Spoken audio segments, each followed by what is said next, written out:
अस्सलाम वालेकुम व्यूअर्स, कैसे हैं आप लोग। उम्मीद करती हूँ आप लोग खैरियत से होंगे।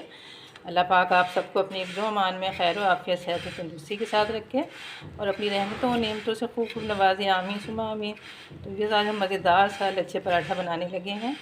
तो चलिए इसके लिए देखते हैं आज की रेसिपी।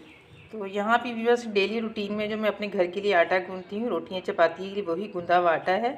तो इसमें से मैं एक अदद पेड़ा निकाल लेती हूँ। ये दरमियाने साइज़ का हम पेड़ा लेंगे और इस आटे में मैंने कोई घी, ऑयल या सूजी वगैरह शामिल नहीं किया। ये नॉर्मल पानी और नमक से गूँधा हुआ आटा है। तो इसको अब हम एक पेड़ा तैयार कर लेते हैं।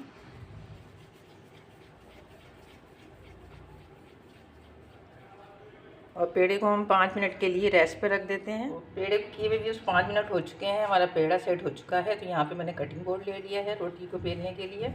तो थोड़ा सा इस पर हम खुश्का इस तरह करके रख देते हैं और इसको पेड़े की हम एक रोटी बना लेते हैं। यहाँ पे बस रोटी को मैंने बेल लिया है और अब हम यहाँ पे हम रोटी पे जो घी लगा लेते हैं। तो पराठे जो है वो होते हैं अमूमन घी में ही क्रिस्पी बनते हैं। तो इसको हम हाथ की मदद से ऐसे फैला लेते हैं घी को मैंने रोटी पे अच्छे से फैला लिया है। अब हम जो है इस पर थोड़ा जो है खुश्क आटा छिड़क लेंगे। आटे को भी बस अब हाथ या चम्मच की मदद से इसको अच्छे से फैला लें रोटी पर। बस आटे को मैंने रोटी पे अच्छे से फैला लिया है। अब हम रोटी को उठाएंगे। उठाने के बाद इसकी हम इस तरह से ना तय लगा लेंगे, जैसे हम फोल्ड इसको कर लेंगे। इस तरह से जो है हमारी जो है लेयर बन जाएंगी पराठे की। आप ये देख सकते हैं, तो ये हमारी लेयर्स बन गई हैं। अब हमने इसको सिंपल थोड़ा सा बड़ा करना है। पहले आप इसको अच्छे से सेट कर लें और आवाज़ों के लिए माजरत है, तो थोड़ा सा आप इसको ऐसे सेट कर लें। आप देख सकते हैं इसको मैंने खींच के थोड़ा सा बड़ा कर लिया है। अब हम इस तरह करके इसको फोल्ड कर लेंगे और फोल्ड करके हम इसका पेड़ा बना लेंगे। तो आप देख सकते हैं इसमें जो लेयर्स बन गई हैं। और अब हम पेड़े को भी हम कम से कम 5 मिनट के लिए रखेंगे, उसके बाद फिर हम इसको बेलेंगे। हमारा पेड़ा सेट हो चुका है। अब हम या तो इसको हाथों की मदद से ही बड़ा कर लेंगे और या फिर बेलने की मदद से अगर आप बेलें तो फिर हल्के हाथों से इसको बेलें। तो इस तरह हाथ की मदद से भी आप इसको आसानी से बड़ा कर सकते हैं, क्योंकि हमारा जो आटा है वो ना ज़्यादा सख्त था और ना ज़्यादा नरम था। जिस तरह हम अमूमन रोटी या चपाती के लिए आटा गूँथते हैं बिल्कुल वैसे ही था। तो अगर आपने इसको बेलना है तो फिर आप हाथ की मदद से इसको बेलने की मदद से आप इसको हल्के हल्के इस तरह बेल सकते हैं। तो इस तरह बेल के हम रोटी को पराठे अपने को बड़ा कर लेते हैं। बस पराठे को मैंने बेल लिया है। तवा मैंने पहले ही गर्म होने के लिए रख दिया था। तो अब पराठे को तवे पे डाल के पका लेते हैं। बस तवा हमारा गर्म हो चुका है। अब पराठे को हम तवे पे डाल के सेक लेते हैं।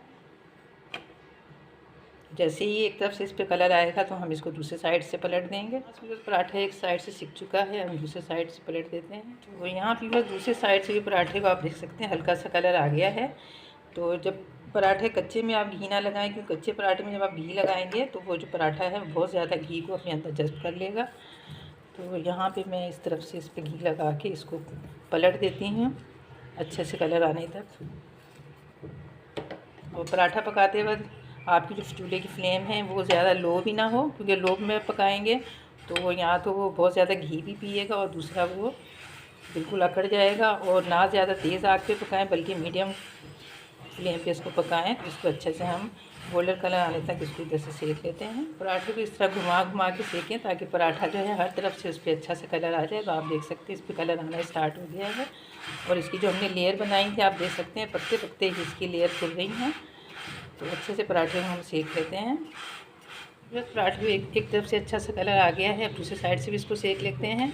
तो आप देख सकते हैं हमने किसी ख़ास किस्म का कोई आटा नहीं गूँधा, मैदा नहीं गूँधा, इसके घर के आटे से ही हमने बनाया है। ना इसमें हमने सूजी, चीनी, खुशकी दूध कुछ भी ऐड नहीं किया। लेकिन उसके बाद भी आप देख सकते हैं कितना क्रिस्पी और कितना लच्छेदार हमारा पराठा तैयार हुआ है। तो दूसरे साइड से भी इसको हम अच्छे से सेक लेते हैं। यहाँ भी बस ये दोनों साइडों से अच्छे से सिक चुका है, दोनों साइडों से अच्छा सा कलर आ गया है और इतना ही क्रिस्पी है कि हमें इसमें कोई सूजी या कोई ऐसी चीज़ डालने की ज़रूरत ही नहीं पड़ी। तो अब चलें हम इसको निकाल लेते हैं।